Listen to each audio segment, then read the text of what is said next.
Assalamualaikum warahmatullahi wabarakatuh. Nama saya Raka Adi Saputro dengan NPM 2023-1051-5083. Di video ini saya akan mempresentasikan hasil proyek saya yang bernama Sistem Antrian Warung dengan webnya yang bernama Klinea. Di era digital saat ini, teknologi informasi telah menjadi bagian penting dalam kehidupan sehari-hari. Salah satu yang ikut berkembang adalah sistem pengelola antrian. Seperti pada gacuan, ketika kita pesan makanan di gacuan, kita akan mendapatkan seperti alat IoT yang itu dikontrol pastinya memakai sistem dan mempunyai aplikasi tersendiri seperti itu. Dalam sistem antrian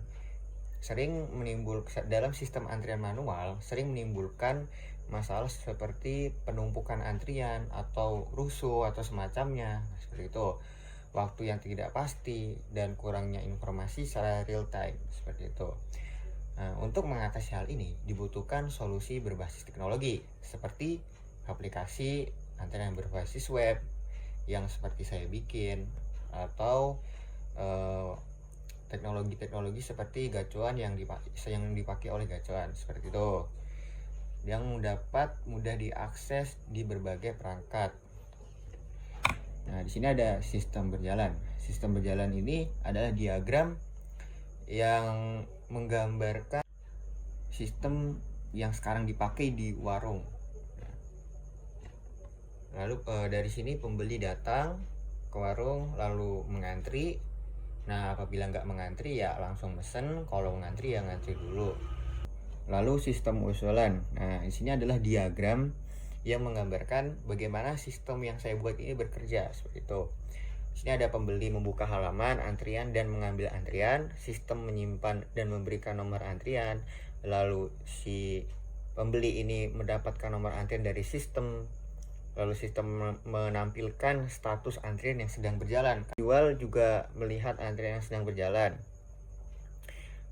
Setelah itu si penjual ini mengontrol antrian yang sedang berjalan. Ketika dia di next, maka sistem akan menambahkan antrian yang sedang berjalan tersebut. Ketika nomor antrian pembeli itu tiba, maka si pembeli ini mendapatkan notif. Lalu si pembeli datang ke warung, memesan pelaksanaan selesai seperti itu. Lalu di sini ada use case diagram. Nah, use case diagram di sini adalah menggambarkan interface yang bisa diakses oleh pembeli maupun penjual. Di sini ada login, bisa diakses oleh pembeli dan penjual. Lalu ada antrian yang bisa diakses pembeli. Lalu ada kontrol antrian yang hanya diakses oleh admin atau si penjual. Lalu logout juga bisa diakses pembeli sama penjual. Gitu. Lalu ada activity diagram. Nah, activity diagram di sini adalah bagaimana sistem ini bekerja seperti itu. Lalu di sini ada user membuka antrian, lalu mengeklik tombol take new number. Nah, sistem akan mengambil nomor antrian terakhir. Sistem akan menambahkan satu ke dalam antrian yang sedang berjalan. Lalu kirim lagi ke user mendapat notifikasi. Lalu si sistem ini ketika si admin menekan tombol next, maka si user ini akan mendapatkan notif apabila antriannya tiba seperti itu. Sequence diagram. Sequence diagram sini adalah menggambarkan bagaimana fitur itu bekerja. Sini ada salah satu fitur yaitu fitur take new number. Nah, di sini user mengeklik take new number, lalu sistem menambahkan satu untuk antrian yang baru, lalu simpan ke database mengirim ke nomor antrian ke sistem, lalu sistem mengirimkan alert dan nomor antrian yang didapatkan oleh si user seperti itu. Lalu di sini ada class diagram. Class diagram sini adalah diagram yang menggambarkan kelas-kelas yang ada di dalam sistem saya itu. Nah, di sini ada state diagram. State diagram adalah menggambarkan bagaimana perilaku sistem ini tuh bekerja seperti itu. Ada halaman antrian, lalu dari halaman antrian ini ada ambil antrian. Ketika diklik balik lagi dia, karena kan tidak ketika diklik itu tidak membuka halaman baru seperti itu, maka dia balik lagi.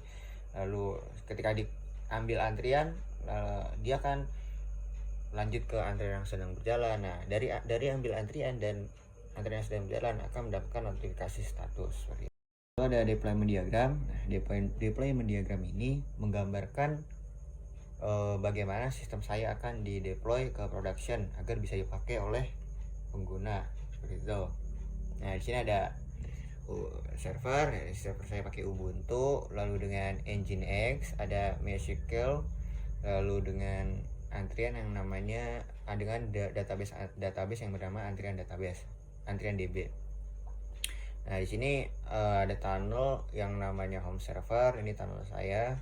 Lalu ada domain geo.online. Nah, geo.online ini adalah domain saya, lalu menggunakan subdomain yang bernama Clinea, itu nama aplikasi itu. Lalu personal komputer, yaitu si aplikasi itu diakses ke apa? Nah, itu user dan admin seperti itu. Baik itu pakai laptop, komputer atau handphone seperti itu. Sini ada IRM, Entity Relationship Model. Nah, Entity Relationship Model ini adalah itu relasi antar entitas yang ada di database itu seperti itu. Nah, di sini ada user, admin. Admin ini mengontrol antrian, lalu si user itu dia memakai antrian untuk mengambil si nomor antrian seperti itu. Lalu di sini ada IRD. Nah, IRD ini adalah dia improvement dari si IRM ini. Kalau IRM itu dia berbentuk berbentuk entitas. Nah, kalau di IRD ini dia tuh dijabarkan dengan menggunakan visualisasi agar dapat difahami dengan mudah seperti itu. Saya ada login itu berisi ID, username, password, lalu admin dan user melakukan login dengan ID user, nama email. ID user, nama email sama. Lalu si admin melakukan kontrol antrian, next antrian, back antrian, total antrian, dan antrian berjalan. Nah, di sini ada user melakukan ambil antrian dengan mengambil antrian, nomor antrian, dan sistem berjalan. Baik, untuk interface buat di sini saya menggunakan JavaScript, HTML, dan CSS saja. Sini ada halaman login usernya. Nah, ini login usernya, password 1234, lalu login. Nah, di sini karena ini menggunakan dummy data yang dimana di dalamnya itu belum ada database-nya, jadi saya memakai JavaScript saja seperti itu, memakai DOM. Lalu kita klik tag new number. Nah, saya akan mendapatkan antrian nomor 11. Ketika antrian 11 datang, lalu throw now number 11 gitu. Ini current active number adalah nomor antrian yang sedang berjalan tadi seperti itu. Jadi kan ketika nomor antrian sedang berjalan menunjukkan angka 11, itu saya akan mendapatkan notif seperti tadi. Tuh. Lalu di sini ada admin, ada panel adminnya. Di sini login admin seperti ini, yaitu admin, username-nya admin 123, passwordnya login. Nah, di sini ada antrian yang sedang berjalan. Di sini akan menunjukkan nomor antrian yang sedang berjalan. Lalu nomor antrian saat ini tuh kita bisa next, bisa back. Tuh, untuk mengontrolnya seperti itu. Lalu ada total antrian yang dilayani hari ini. Nah, ini tuh akan reset setelah 1 hari. Jadi di jam 000 maka dia akan reset menjadi 0 lagi seperti itu. Lalu di sini ada profil. Nah, di sini ada profil admin, kita bisa tambahkan saja profilnya seperti itu. Nah, di sini ada nama admin. Ini ada informasi tentang admin, pokoknya di sini ada edit profil, lalu ada ganti password juga bisa seperti itu. Kembali, di sini ada tombol logout, ya logout seperti itu. Nah, baik lagi untuk yang user tadi juga bisa di logout. Nah, sini juga bisa daftar akun, mengisi username, email, password, konfirmasi password, lalu ada lupa password juga. Nah, nanti di sini bisa yang namanya verifikasi email seperti itu. Mungkin itu saja dari saya. Apabila ada kesalahan saya mohon maaf, dan apabila ada ilmu-ilmu yang saya salah pahami. Saya mohon maaf sebesar-besarnya. Terima kasih atas perhatiannya. Assalamualaikum warahmatullahi wabarakatuh.